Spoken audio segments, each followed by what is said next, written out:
नमस्कार, मैं आशा मेहरा न्यूज़ 5 भारत में आप सभी का स्वागत करती हूँ। बेरोजगारी ये शब्द जो है ये हर इंसान को दिमाग की तरह खा जाता है। बेरोजगारी का क्या लाचारी होता है और किस तरह से आज के नौजवान पीढ़ी इसके चपेट में आते हैं और इसके चपेट में आने के बाद नौजवान पीढ़ी उस अंतिम चरण तक पहुंच जाते हैं, उस अंत तक पहुंच जाते हैं, अपने जीवन का अंत करने की कोशिश करते हैं या फिर कुछ और करने की कोशिश करते हैं। पता नहीं उनका माइंडसेट में क्या होता है, कुछ ना कुछ चलता ही रहता है। आज मैं आपके सामने इसी बेरोजगारी को लेकर आपके सामने आई हूँ और ऐसा ही एक जीता जागता उदाहरण आपके सामने रखने वाली हूँ। अपना सरकार जो है बड़ी बड़ी बातें करते हैं, बड़े बड़े वादे करते हैं, बड़े बड़े शोज करते हैं, दिखावा करते हैं, सारा कुछ, लेकिन असल में बात कुछ और है। असल में वो अपना मुंह मोड़ लेते हैं इन सब बातों के ऊपर। आज मैं आपके सामने जो न्यूज़ लेकर आई हूँ, जो खबर लेकर आई हूँ, वो खबर आप सुनते ही आपके रोंगटे खड़े हो जाएंगे। ये है आज के नौजवान पीढ़ी का दुर्दशा। ये आज हो रहा है हमारे देश के अंदर, ये हो रहा है ऐसा और हुआ है। चलिए मैं आपको खबर बता देती हूँ क्या है थोड़ा सा। पिछले दिनों में मुझे शोभा राहुल जी जो एक्स मेयर महाराष्ट्र से, उनका फ़ोन आया। मैं एकदम से क्या कहूँ, शब्द नहीं था कि उनका फ़ोन आना मेरे लिए बहुत बड़ी बात होती है। और जैसे उनका फ़ोन आया, वो अपना बातें न्यूज़ जो है इन्फॉर्मेशन बता रहे थे मुझे। और क्या है, पहले आप उनका वीडियो सुनिए, देख लीजिए, और फिर मैं आपको आगे का न्यूज़ जो है वो आपको संक्षेप में, डिटेल में, विस्तार में आपको सारा कुछ बता दूंगी। पहले हम वीडियो देखते हैं। तो माझ्यावरून करूँ। मैं डॉक्टर शोभा राहुल, मुंबई की भूतपूर्व मेयर, आप लोगों से विनती करती हूँ, निवेदन करती हूँ कि हमारे गांव का एक रहवासी हितेश पाटिल, महाराष्ट्र के एक छोटे से गांव का, पालघर जिले का नीहे गांव का रहवासी है और वह गरीब किसान का बेटा है जो नोएडा से लापता हुआ है। महाराष्ट्र से वो नोएडा गया था। उसको फेसबुक पे मैसेज आया कि अगर नौकरी चाहिए तो 25,000 भरो। उन्होंने 25,000 भरे और वो नोएडा में चला गया नौकरी की तलाश में। और उसे वहाँ पर पता चला कि मेरा चीटिंग हुआ है, किसी ने मुझे फंसाया है और 25,000 ले लिए हैं। तो वह बहुत फ्रस्ट्रेशन में चला गया क्योंकि वो बहुत गरीब किसान का बेटा है और वहाँ से वो लापता है 1 महीने से। तो मेरी ये विनती है कि एक तो ये मैसेज सब जगह पे पहुँचाए कि इस प्रकार से कोई नौकरी देता हो पैसा लेके तो सावध रहिए, सावधान हो जाइए और बिना किसी पूछताछ के इस तरह की गलती मत कीजिए। और दूसरी बात, नोएडा पुलिस उसे ढूंढने में कोशिश कर रही है।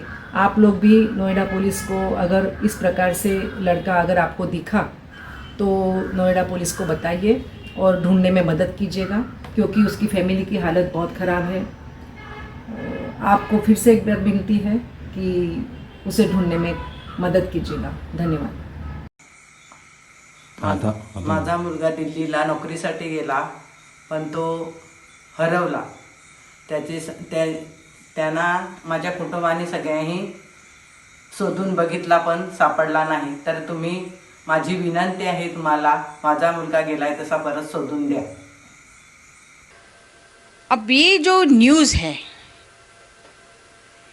ये मैं बहुत इसका स्टडी करने के बाद, बातचीत करने के बाद, पुलिस ऑफिसर्स से बातचीत करने के बाद, उनके स्टेशंस के जाकर देखने के बाद फिर जाकर मैं ये वीडियो बनाने लगी।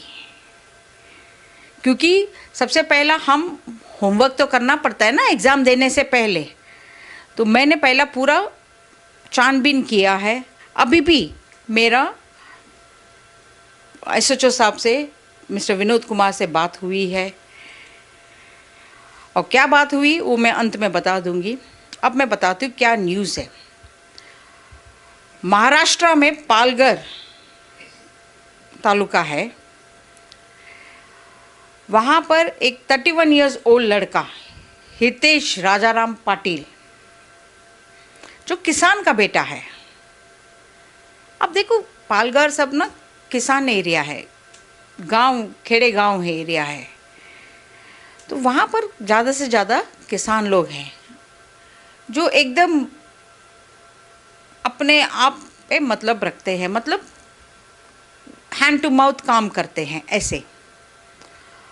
और वहाँ पर जो लड़का 31 इयर्स ओल्ड लड़का हितेश राजाराम पाटिल, उन्होंने फेसबुक में एक बहुत बड़ा कंपनी का ऐड देखा और उसने वहाँ पर अप्लाई किया। अब सोचिए,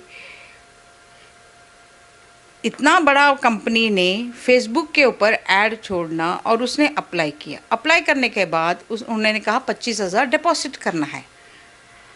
अब एक गरीब परिवार का लड़का जो IITI का स्टूडेंट रहकर अपना करियर बनाने के लिए हाथ पैर मार रहा है, और वो इस लॉकडाउन, इस कोरोना महामारी के समय एक छोटा सा रेडीमेड गारमेंट कंपनी में काम कर रहा है और अपना सपना को साकार करने के लिए पूरा कोशिश कर रहा है। अपने माता पिता से 25,000 डिपॉजिट तो किया है लेकिन 28 अगस्त को उसका ज्वाइनिंग होने था। अब जो मैं आगे खबर आपको बताने वाली हूँ, ये खबर, ये न्यूज़ आपको चौंका देने वाली है।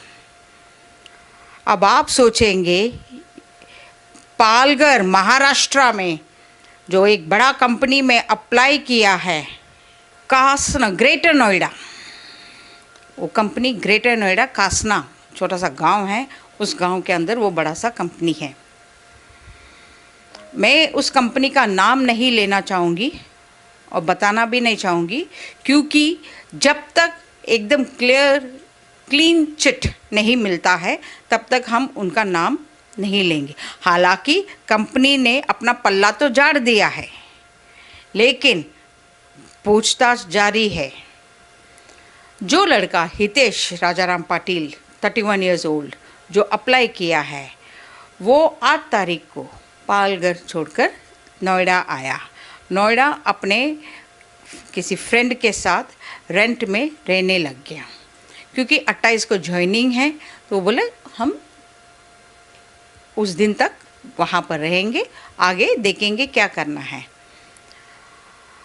अब जब वो घर से निकला, उसके भाई ने और थोड़ा सा पैसा इकट्ठा कर दिया कि भाई आप जाओ दिल्ली, नोएडा जाओ, देखो क्या है क्या नहीं है, बताओ हमें, कोई टेंशन मत लो। हालांकि देखिए, हर इंसान कुछ ना कुछ करके पैसा जोड़ता है। मेहनत का पैसा था, खून पसीने का पैसा, किसान का पैसा, और किस तरह से क्या होता है इस पैसों का आप सुन लीजिए आगे। जब ये 28 को अपने फ्रेंड को कहा कि हम आज ज्वाइनिंग के लिए जा रहे हैं ऑफिस, और हम ज्वाइनिंग करके काम करना शुरू कर देंगे। नोएडा से लेकर ग्रेटर नोएडा कासना का सफ़र जो शुरू हुआ उनका, वो जब 28 को उस कंपनी में पहुँचे, कंपनी वालों ने कहा कि हमने कोई ऐसा ऐड नहीं दिया है, हमने कोई पैसा का मांग नहीं किया है, हमने कोई डिपॉजिट नहीं लिया है, हम इसका जिम्मेदार नहीं है। मतलब हितेश राजाराम पाटिल का ज़िंदगी एकदम से एक स्टॉप पे आ गया है कि क्या हो गया है मेरे साथ में। भाई 25,000 एक आम इंसान के लिए बहुत बड़ी बात होती है। उस परिवार से, उस परिवार को 25,000 जोड़ना भी बहुत बड़ी बात होती है। उन्होंने 1/20 को अपने भाई को व्हाट्सएप मैसेज करते हुए कहा कि हमें अभी चीट किया गया है, मैं और फ्रॉड हुआ है मेरे साथ में। यहाँ पर कंपनी वाले इनकार कर रहे हैं कि यहाँ पर कोई जॉइनिंग नहीं है, कोई काम नहीं है, या फिर उनके लायक का कोई काम नहीं है, हमने कोई अपॉइंटमेंट नहीं दिया है, या फिर हमने कोई डिपॉजिट नहीं लिया है, हमने कोई ऐड नहीं दिया है, कुछ भी नहीं है। वो तो अपना पल्ला झाड़ दिए, हो गया ना।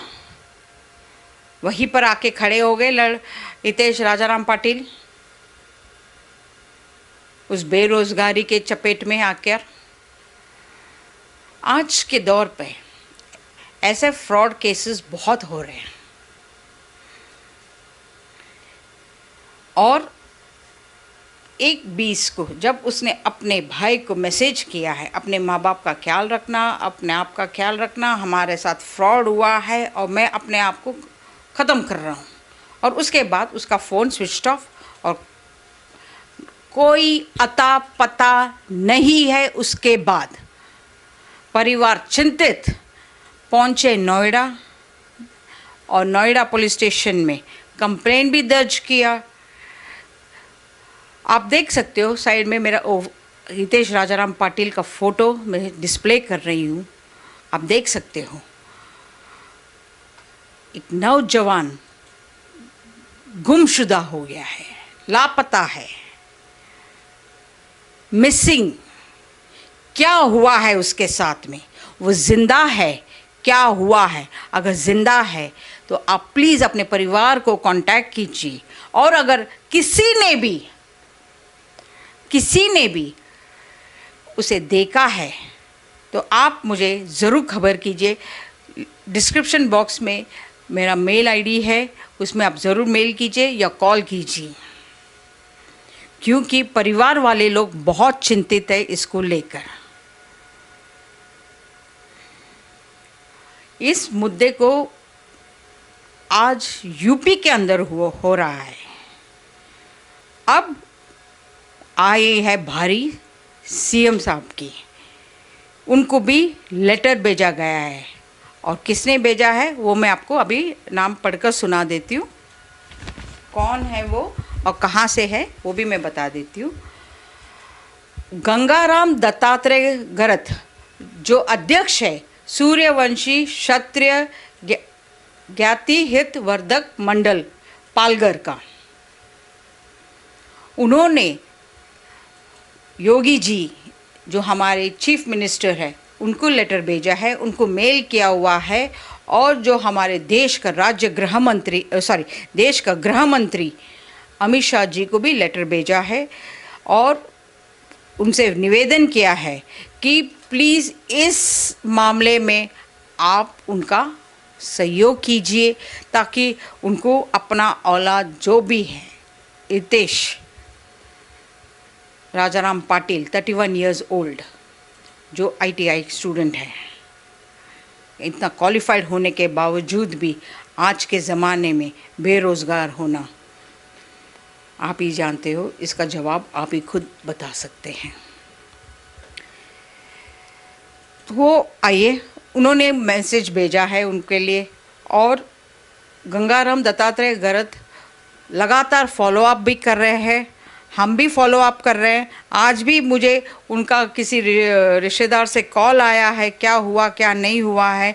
आज मैं भी SHO साहब विनोद कुमार जी से बात की है मैंने, और मैंने उनको कहा कि मैं हर रोज़ कॉल करते रहूँगी जब तक न्याय नहीं मिलता है, जस्टिस नहीं मिलता है। वो तो कहते हैं पुलिस भी अपना काम कर रही है, फॉलो अप हो रहा है, देख रहे हैं। हमें कोई अभी तक डेड बॉडी मिली नहीं है, या कोई केस ऐसा रजिस्टर्ड हुआ नहीं है, या केस हुआ नहीं है।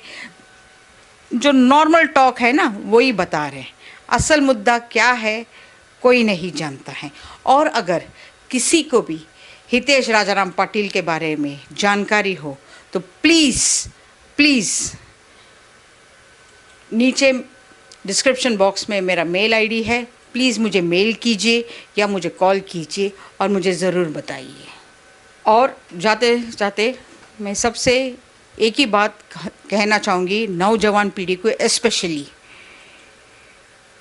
दुनिया ख़त्म नहीं होती है यहीं पर, तो अपना ज़िंदगी ख़त्म करना या सोचना भी इट्स अ क्रिमिनल ऑफेंस। तो प्लीज़, क्या हुआ है हितेश राजाराम पाटिल के साथ ये आज तक हमें किसी को पता नहीं है। हम उम्मीद लगा के रखे हैं कि वो ज़िंदा है और वो ज़िंदा हमें मिलेगा। और मैं चाहती हूँ सारे जन इस वीडियो को जितना से जितना शेयर कर सकते हो, प्लीज़ एक माँ का दर्द को समझिए। अभी मैं जितने बात कर रही हूँ मेरे रोंगटे खड़े हो रहे हैं। प्लीज़ एक माँ का दर्द को समझिए। सोचिए, कभी आपका भी बच्चे हैं, कभी किसी के साथ हो सकता है। और मैं सारे सोशल मीडियाज़ को यही रिक्वेस्ट करूँगी, इस वीडियो को अपने अपने सोशल मीडिया में डालकर इसे प्लीज़ शेयर करते जाइए। और जिनको शेयर करना है इस वीडियो को, प्लीज़ मेरे डिस्क्रिप्शन बॉक्स में मुझे मेल कर दीजिए, सो दैट स्ट्राइक कोई कुछ ना करे। और मैं रिक्वेस्ट करती हूँ सारे सोशल मीडिया इस वीडियो को प्लीज़ शेयर कीजिए। और माननीय सीएम साहब योगी आदित्यनाथ से रिक्वेस्ट करती हूँ, जाते जाते यूपी के अंदर इलेक्शंस आ रही है और ऐसा समस्या महाराष्ट्र से लेकर सफ़र जो हुआ है, महाराष्ट्र, नोएडा, ग्रेटर नोएडा आपका क्षेत्र है, आप ही रखवाले हो, तो आप ही रास्ता दिखाएंगे। उम्मीद करती हूँ सीएम साहब कुछ जवाब देंगे। और एसएचओ साहब प्लीज़, जय हिंद, जय भारत। मिलते हैं हम अगले न्यूज़ वीडियो पर।